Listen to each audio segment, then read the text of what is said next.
சாதாரண தர பரீட்சை முடிந்தவுடன் உயர்தர வகுப்புகள் ஆரம்பம். இவ்வருடம் கல்வி பொதுத்தராதர சாதாரண தர பரீட்சை முடிவடைந்தவுடன் பரீட்சைக்கு தோற்றிய மாணவர்களுக்கான உயர்தர வகுப்புகளை உடனடியாக பாடசாலைகளில் ஆரம்பிக்க நடவடிக்கை எடுக்கப்படும் என கல்வி அமைச்சர் சுசில் பிரேமஜயந்த தெரிவித்துள்ளார்.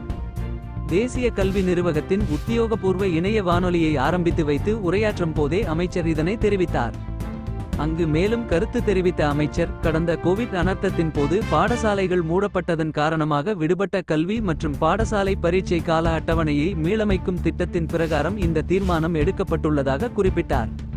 இந்த சவாலான பணியை முன்னெடுப்பதற்கு ஆசிரியர்களுக்கும் வலுவான அர்ப்பணிப்பு தேவை என அமைச்சர் சுட்டிக்காட்டினார்.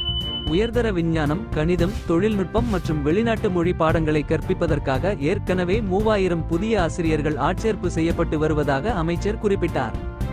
இவர்களுக்கான நேர்முகத் தேர்வு இந்த வாரத்தில் நடத்தப்பட்டு பூர்த்தி செய்யப்படும் என அமைச்சர் மேலும் குறிப்பிட்டார்.